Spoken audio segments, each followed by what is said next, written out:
Chega esta quarta-feira às salas francesas o filme Lobo e Cão, a primeira ficção da realizadora portuguesa Cláudia Varjão, que está connosco em estúdio para nos falar do filme e da sua estreia aqui em França. Viva, Cláudia! Viva, bom dia, Lígia.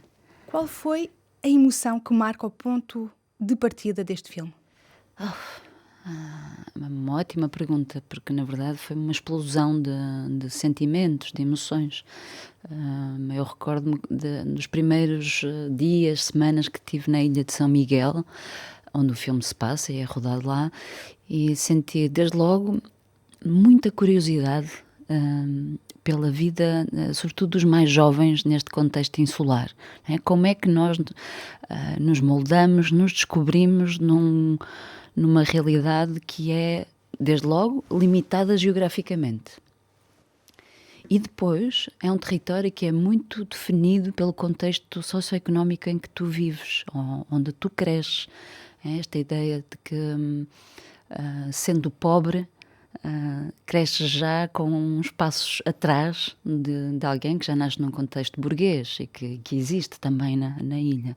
E como isso pode definir os teus sonhos, a tua trajetória de vida, se serás ou não capaz, terás ou não ter acesso a atravessar o mar, a atravessar a linha do horizonte. Enfim, são tudo questões muito concretas e que definem muito a forma como tu cresces. Portanto, eu diria curiosidade, desde logo, e depois um sentido de, isto é terrível dizer porque é quase um bocadinho paternalista, mas não é, de desejo de proteger estes jovens, à medida que ia fazendo os castings, ia sentindo tanta vontade de os ajudar, a descobrirem-se, a cumprirem-se, a não terem medo, não terem receio de expressarem quem são. Portanto, esse lado de proteção acho que também foi acontecendo ao longo do processo. Enfim, são muitas emoções. Fazer um filme são muitas emoções juntas. Vemos ao fundo o trailer de Lobo e Cão, no qual, neste filme, acompanhamos várias histórias, entre elas a história de Ana e Luís, dois adolescentes que vivem na ilha de São Miguel, nos Açores, uma ilha marcada pela tradição, pelo conservadorismo, pela religião, mas também por uma natureza que parece não ter fim, e estas personagens quase que querem libertar-se e querem talvez saltar deste limite de que falava, deste limite geográfico. É muito interessante que, em rigor, eu acho que a geografia, a natureza, falas da natureza e falas da geografia da própria ilha, ela impõe limites, mas ao mesmo tempo aponta o olhar para uma liberdade sem fim. A própria linha do horizonte, ela parece que constrange e ao mesmo tempo convoca-nos a atravessá-la e mostra-nos, quer dizer, este mar sem fim. Aquilo que nos diz é: não há fim para a vida, não há fim para sermos quem desejamos ser, não há fim para a viagem. Isto é altamente simbólico. Portanto, se por um lado, de facto, o contexto geográfico dentro da ilha é muito conservador, muito ancorado num contexto mais religioso, por outro lado, a natureza, a geografia que serve de pano de fundo para a vida destas pessoas, diz-lhes o contrário. Diz-lhes: tu podes ser tudo. Hoje podes ser uma coisa, amanhã podes ser outra. E eu diria que ser adolescente hoje nas ilhas é muito diferente de ser adolescente neste contexto há 20 anos atrás. Desde logo, pelo acesso à comunicação, que é brutal, quer dizer, atravessa todas as fronteiras possíveis. As fronteiras são uma criação humana, isso não nos podemos esquecer. E aqui é uma fronteira diferente, que é uma fronteira geográfica, oceânica, não é? E isso, há pouco falamos da pobreza, isso impõe-se muito em determinados contextos. É muito difícil um jovem sonhar em sair da ilha quando nasce num contexto onde a mãe e o pai nunca saíram, as irmãs nunca saíram, os sonhos são limitados por essa geografia. Aquilo que este filme nos traz é os sonhos em bruto destes jovens e que arriscam desde logo na criação da sua própria identidade. Criação, por um lado, e por outro lado, encontro com o seu mundo interior, livre, e o embate que isso traz com o próprio contexto social. Não é um filme de ficção no sentido de uma criação de uma narrativa que não existe. Este filme é criado a várias mãos, é uma orquestra. É um filme que foi escrito, rodado, pensado, sentido com a população da ilha. Portanto, ele nasce de uma primeira viagem que eu tive, em que escrevi um guião a partir daquilo que fui observando e das conversas que tive com os jovens. E depois foi sendo afinado com eles. Desde logo, por exemplo, a forma de falar. Eu escrevi um guião muito à portuense, não é? Alguém que vem do Porto, que cresceu no Porto e que fala de uma determinada forma. E que eles todos diziam, Cláudia, isto não se diz assim, isto é absurdo. Portanto, eles ajudaram a corrigir também a forma de se dizer, que diz muito sobre a forma de sentir. Portanto, é um filme... A redigir o guião. A redigir o guião. Eles escreveram, no fundo, o guião comigo. É um processo muito vivo, até ao fim, mesmo durante a própria rodagem. A Ana, o Ruben, eles iam ajudando muito a descobrir qual era a forma mais próxima da identidade destas pessoas e deles próprios para dizer o que sentiam. E há também duas visões, a visão do exterior para o interior da ilha e a visão do interior da ilha para o exterior. Isso também se sentiu? Talvez, eu acho que é impossível contar algo sem contar o seu oposto, não é? É impossível falar sobre o dentro sem perder a constante ligação ao exterior, ou ao desejo de exterior.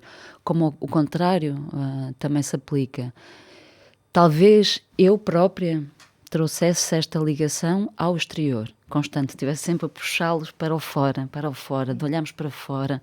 Mas trazendo também do fora para dentro, para a ilha. Para a ilha. E eles também. Eu acho que, em rigor, a adolescência é isso tudo, não é? É este contacto muito profundo com a interioridade, porque ela se impõe muito, não é? Aquilo que nós sentimos é muito forte, mas também um desejo do mundo, um desejo de contacto com todo o mundo. Portanto, isso está lá, estas forças opostas estão sempre muito presentes. O querer explorar o mundo, mas estar muito ligado à família também, a família puxar-nos para essa presença constante no território, o querer pertencer, por exemplo, nós olhamos para a religiosidade neste filme, ou na vida em geral, como uma imposição, como uma coisa má. Mas não tem só que ser uma coisa má, porque, na verdade, a espiritualidade, esta ligação ao misterioso, ao oculto, também permite a sobrevivência, permite a criação de narrativas possíveis, permite, se ela não for castradora, se não for altamente conservadora. E eu acho que a religiosidade neste filme traz as duas dimensões.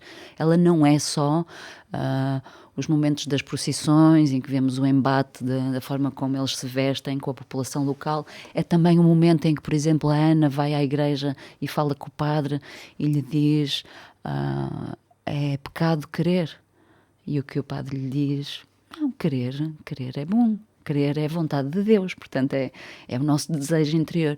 Portanto, eu acho que a religião não tem que ser só este lugar castrador, pode ser também um lugar de força, um lugar de viagem.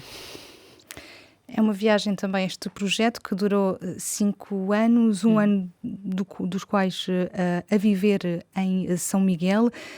Qual é que foi a gênese do projeto, o trabalho de pesquisa? Talvez tenham surgido algumas dificuldades de produção? Sim, eu acho que quando partimos para um filme nós não sabemos em rigor como vai ser a viagem.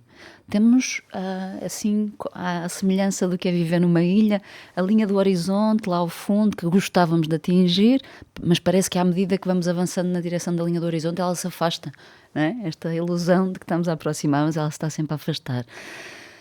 O início do processo foi vivido muito com jovens, os castings foram feitos durante o período da pandemia, o que foi muito difícil, mas também foi muito possível graças a esse período em que estávamos todos fechados e os jovens concorreram aos castings de forma online centenas de candidaturas. Foi massiva a adesão, foi impressionante. Portanto, enviaram vídeos a apresentarem sem saber para o que era, ao certo, e foi incrível. Das 9 ilhas? Não, foi só de São Miguel. Foi só de São Miguel. Eu desejava fazer filmes nas ilhas todas, aquilo é uma espécie de vício. Nós entramos numa e depois queremos ir a todas, mas foi só em São Miguel e depois passou. Eu então desloquei-me para a ilha, comecei a ir de forma muito regular. E falando em dificuldades, durante o período de castings, foi. Eu ia usar a palavra chocante, ela é muito forte, mas é real. À medida que eu me fui sentando com os jovens e fui ouvindo os testemunhos e as histórias de vida destas pessoas, fui percebendo que estava diante de uma população com muitos sofrimentos, com muitas dores. Ser adolescente é isso, mas ser adolescente queer, ou seja, com identidade de expressão de género e de orientações sexuais que saem fora da norma, do centro social, isso traz muito sofrimento, ainda mais num contexto insular. E eu não contava com isso. Porquê mais sofrimento num contexto insular? Toda a gente se conhece. O vizinho conhece-te. A mãe tem vergonha se o vizinho vai falar sobre ti. A tia não quer que o marido saiba que o teu querido sobrinho é gay. O padre pode-te olhar de determinada forma. A professora na escola é casada com o teu melhor amigo do pai. Enfim, aquilo quer dizer, toda a gente te conhece. E, portanto, há muito mais receio de se ser aceito ou não. Um pouco à semelhança das pequenas localidades. Eu diria um pouco à semelhança da vida em geral. Todos temos esse receio de não ser aceitos, de não pertencer, de alguém nos julgar porque nesse dia vestimos um verde fluorescente e o que é que vão dizer quando eu chegar ao trabalho. Aqui isso fica muito mais visível, muito mais. Portanto, esse medo está muito presente nos mais pequenos gestos. Se um miúdo tem 15 anos e fala muito com as mãos, então quer dizer que é gay. E o que é que vão dizer? Portanto, também está sempre a dizer, não mexas tantas mãos, põe as mãos para baixo. Enfim, este tipo de subtilezas que vai definindo a forma como tu te expressas. E limitando. É muito limitador. É muito insular. É muito insular também. Faz com que tu fiques fechado na tua própria ilha. Portanto, eu nesse confronto percebi desde logo que precisava de ajuda. Eu lembro-me de às vezes ouvir relatos, sobretudo dos jovens trans, e de sentir que não podia trabalhar com eles e com o sofrimento deles sem lhes dar algumas ferramentas para se erguerem e viverem o dia a dia. E portanto foi assim que nasceu a criação do primeiro centro LGBTQI+, que nós criamos na ilha com a ajuda de alguns profissionais da área da saúde mental, a AMAR, Açores pela Diversidade, que no fundo é o primeiro centro, que esse sim trabalha com as 9 ilhas. No fundo é uma pequena estrutura que dá apoio social e apoio psicológico a estes jovens e adultos e às suas famílias, e que coloca luz sobre estas questões. E colocar luz é falar sobre elas, normalizar toda a diversidade, e é um sítio onde as pessoas podem ir, podem marcar uma consulta, podem marcar uma conversa. É também um centro que ajuda as escolas, que faz ponte com os centros de saúde, com os hospitais, enfim, eu acho que foi uma surpresa. Eu não percebi que íamos precisar dessa ajuda, mas na verdade a criação deste centro ajudou-me muito depois a fazer o processo. Sempre que havia alguma crise com alguns dos jovens ou com algum elemento da família, a AMAR e os seus profissionais vinham ao nosso auxílio. Por exemplo, eu lembro-me de um dia na rodagem, logo no início, o Ruben, que interpreta a personagem de Luís, num domingo, logo depois da primeira semana, telefonou-me a dizer: Cláudia, eu não quero fazer mais o filme. Ruben, por amor da Santa, do Santo Cristo, não pode ser. Ele dizia: Cláudia, não quero, não estou gostando. Mas por que não estás a gostar? Ele dizia: Cláudia, eu já não sei quem sou. Eu não sei se sou o Ruben, se sou o Luís. Esta crise de identidade neste dia, eu lembro-me de pensar, ele tem toda a razão. Desde logo porque eu estou a propor trabalhar com não atores. Exatamente. Portanto, trazerem as suas histórias de vida. Podem mudar o nome, mas estão a falar de si próprios de alguma forma, de alguma parte da sua identidade. E isso é de uma desproteção enorme. Eu estou a propor que eles se dirijam para um palco que iluminem as suas próprias vidas com alguma desproteção. E, portanto, isso despertou em mim uma consciência que eu não estava a tê-la. Portanto, uma certa humildade e um pedido de ajuda. E daí a proteção também que falava no início da entrevista. Exatamente. Isso foi muito importante. Eu chamei os psicólogos, estivemos a trabalhar em conjunto, portanto, como trazer a nossa história pessoal, ajudando-a no filme a iluminar outras vidas de uma forma universal, mas sem desproteger estes jovens. Isso foi muitíssimo importante. Também, por exemplo, durante o processo de preparação do filme, como eles não eram atores, em vez de trabalharmos as cenas, o guião em si, trabalhamos durante 3 meses com 2 psicólogos, semanalmente, juntávamos o elenco e trabalhávamos com técnicas do sociodrama e do psicodrama, que são técnicas da psicologia que, no fundo, propõem alguns exercícios onde cada pessoa traz a sua história de vida, uma certa situação da sua vida, do dia a dia, representa diante de um grupo e propõe trocar de papel nesse momento com outro elemento, ou seja, outro elemento do elenco faz o seu papel, sente as suas questões, as questões que aquela história estão a trazer à pessoa, e a outra pessoa fica de fora, portanto o próprio protagonista fica de fora a observar. Esta troca é feita com todos os elementos do elenco. O que é que isto permite? Desde logo, aquilo que nós hoje em dia chamamos muito de empatia, portanto, sentir o que as outras pessoas sentem, e fez com que, no momento de rodar, estes jovens estivessem muito ligados emocionalmente Uns aos outros. Soubessem exatamente a partilhar a dor, partilhar a alegria, partilhar esta sensação de preconceito, de isolamento. Isso foi muito forte e permitiu que eles todos olhassem para nós e olhassem uns para os outros de uma forma, de uma humanidade muito profunda. Eu acho que esse talvez seja o elemento mais forte do filme, é este sentido de humanidade. Esse momento em que o Ruben questiona ser Ruben ao Luís é talvez um momento em que ele gostaria de ser o Luís e é o Ruben. Há aí um momento difícil. Acho que de uma liberdade que se quer e que se está a interpretar, mas que não é sua?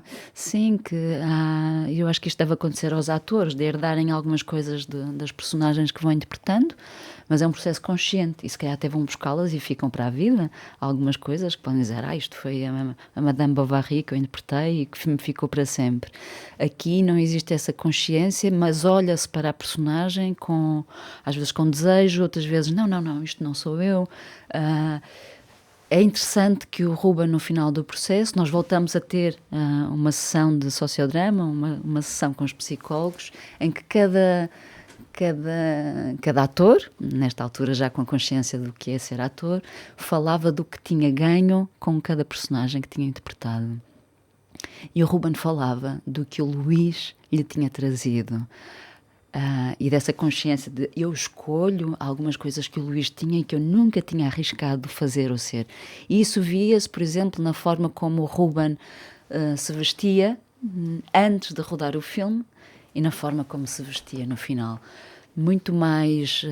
é bonito porque há um vídeo no YouTube em que o Ruben fala disso. O Ruben diz, eu antes de fazer o filme tinha uma consciência muito definida do que é feminino e do que é masculino. E o Luís o que me trouxe foi esbater todas essas fronteiras e eu próprio convocar dentro de mim o meu lado feminino, que estava ali fechadinho, como uma ilha, e trazê-lo cá para fora e perceber que eu sou muitas coisas, não sou só esta definição do que é ser masculino e do que é ser feminino. E eu acho que essa crise que ele nos trouxe foi muito importante para o Ruben e foi importante para nós todas as pessoas que estavam a fazer o filme. Passamos a olhar com mais liberdade e a esbater as fronteiras que todos temos, todos herdamos na forma como somos educados, no nosso contexto cultural, português também, acho que o português é muito, em algumas coisas é muito conservador, noutras, curiosamente, é altamente livre, por exemplo, todas as leis que que estão associadas às questões de identidade de género são bastante progressistas em Portugal, não é? É dos primeiros países da Europa também a permitir o casamento entre pessoas do mesmo sexo, a adoção também. Enfim, é um país muito bipolar nestas questões, não é? O Ruben Pimenta, que entretanto seguiu a linha do Horizonte e que, pelo que sei, está a viver do outro lado do Oceano Atlântico, está no Canadá, não é? É verdade. É verdade. É curioso porque o filme é realmente uma grande mistura entre realidade e ficção.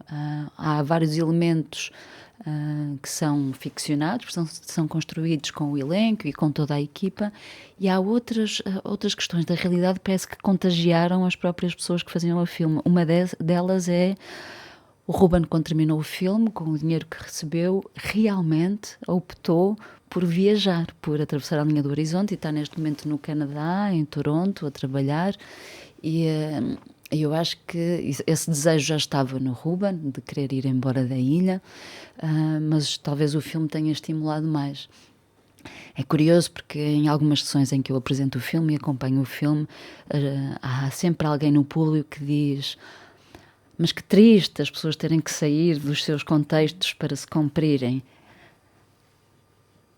E eu fico sempre muito baralhada na forma como é que é de responder. Por um lado, eu entendo que essa tristeza de que bom que seria que nós pudéssemos ser tudo nos nossos contextos, nas nossas famílias, mas essa não é a realidade. E há um movimento, que eu acho que é um movimento do ser humano, de ruptura constante ou ciclicamente nos contextos onde se vai estabelecendo. Isso acontece na juventude, esta necessidade de sair das famílias, faz parte até para nos vermos a nós próprios. O Saramago é que fala desse movimento, não é? Precisamos de sair da ilha para ver a ilha. E isso acontece na vida toda. Estamos sempre a fazer essas rupturas, de sairmos do nosso centro para começar novos centros, para olharmos para o centro onde tivemos antes, por exemplo, nas relações, temos uma relação amorosa com alguém, terminamos e passado uns tempos começamos a olhar para aquela pessoa, como é que eu tive tanto tempo com esta pessoa, não me parece esta pessoa, quem é que eu era quando estava com esta pessoa. Estes movimentos são movimentos muito, muito humanos, do ser humano, são movimentos de migração geográfica e movimentos de migração emocional, diria. E é assim que se cresce, é assim que se descobrem novas partes de nós próprios. Portanto, eu acho que isso está connosco, está no nosso ADN. É impossível não falar da imagem, da paisagem, do filme, da cenografia. Durante 1h51 percorremos a ilha de São Miguel, a natureza, o mar, o silêncio. É importante para si o silêncio, a contemplação, levar as pessoas à reflexão?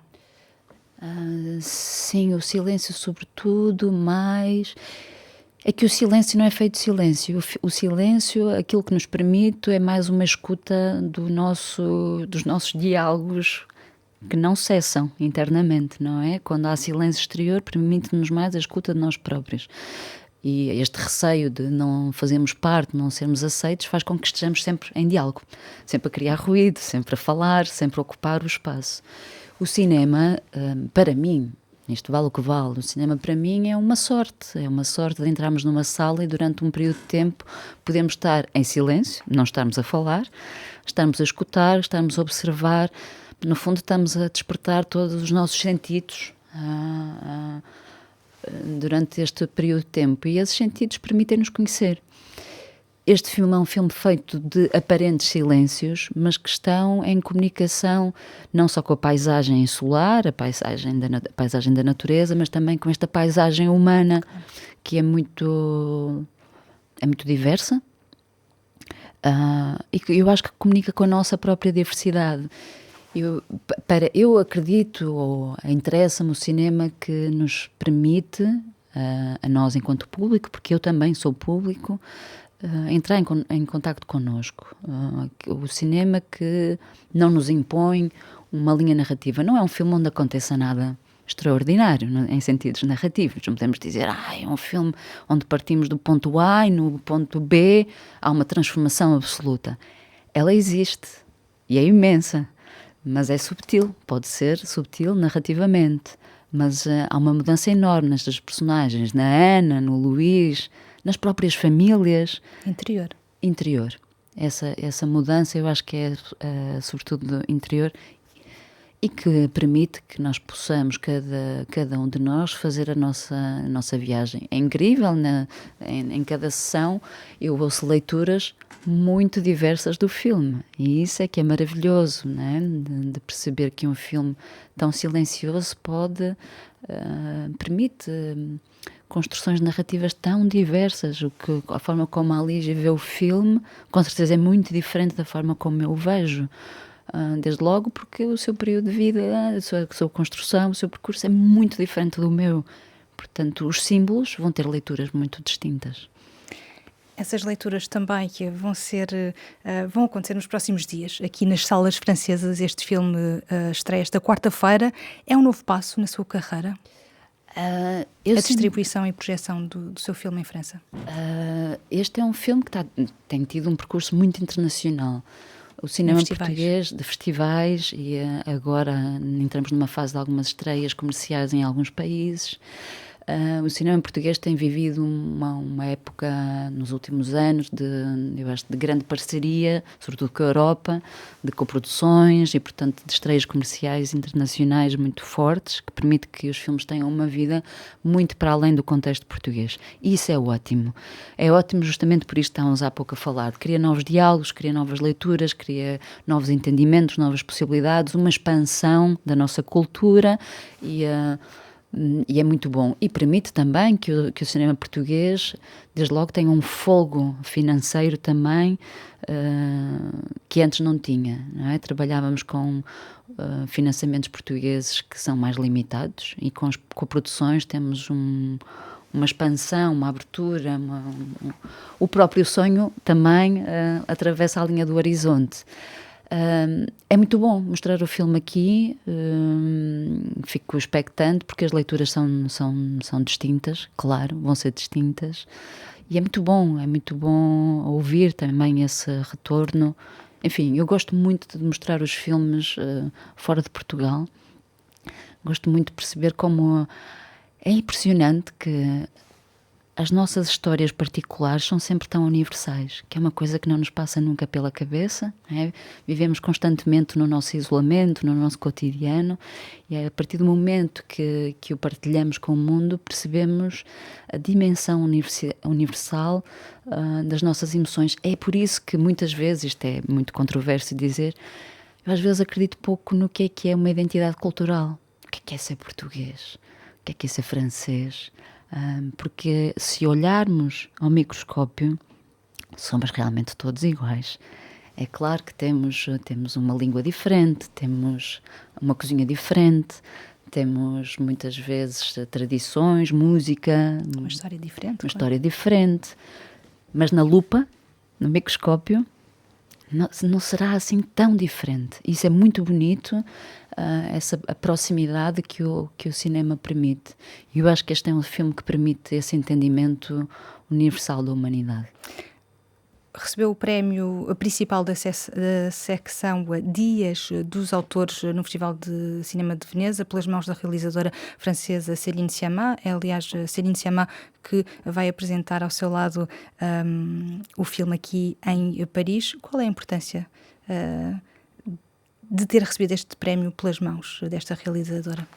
Enfim, os prémios para os filmes é um mundo muito perverso. O mundo do cinema é um mundo que tem sido construído cada vez mais nesta ideia de competição e de premiar o que é melhor ou pior. Não faz sentido algum, não é? Premiar um filme com outro, quer dizer, pô-los em comparação. Estamos a comparar, no fundo, identidades. As identidades não se comparam, os olhares não se comparam. Mas, partindo do princípio que jogamos o jogo, isto é um jogo, como são os jogos de tabuleiro que jogamos em crianças, não é? Lançam-se dados, avançamos umas casas, às vezes temos que as recuar, às vezes ficamos de castigo, outras vezes apanhamos dados que nos permitem jogar em dobro, avançar em dobro, enfim, é um jogo.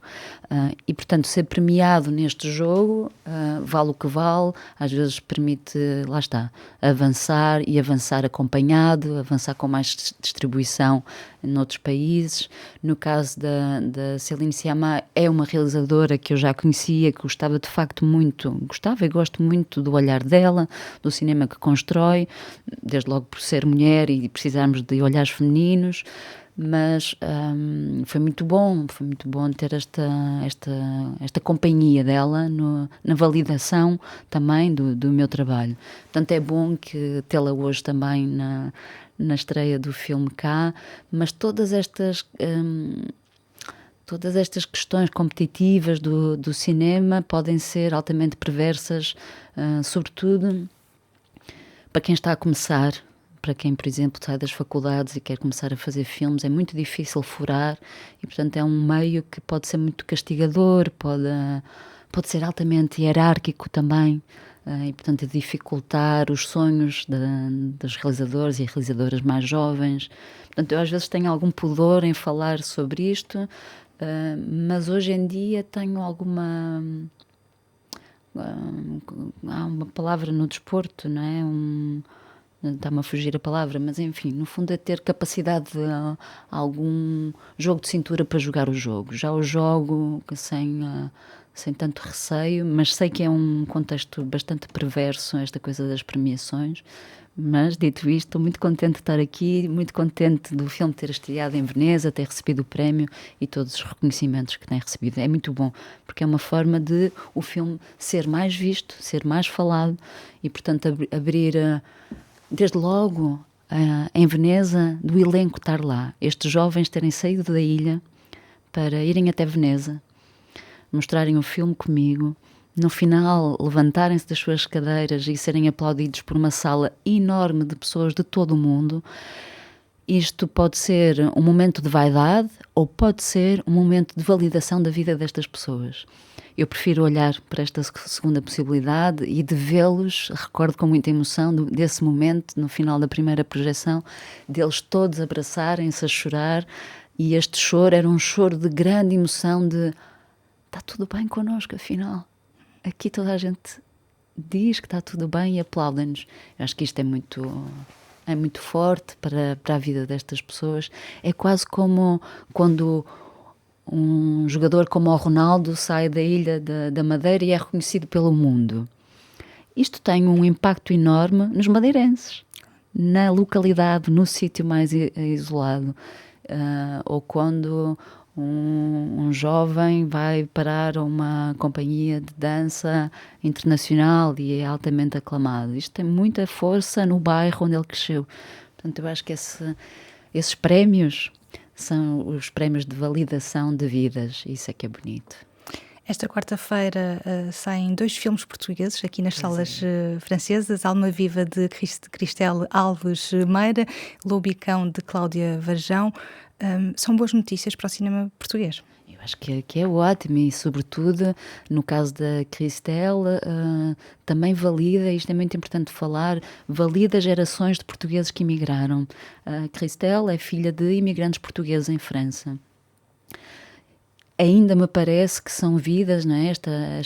As vidas portuguesas, se falarmos deste êxodo muito forte dos anos 50, 60 e 70, que atravessou a cordilheira dos Pirineus, muitas vezes a salto, e que agora dá lugar a novas vozes de novas gerações de portugueses, que é o caso da Cristelle. Isso é incrível.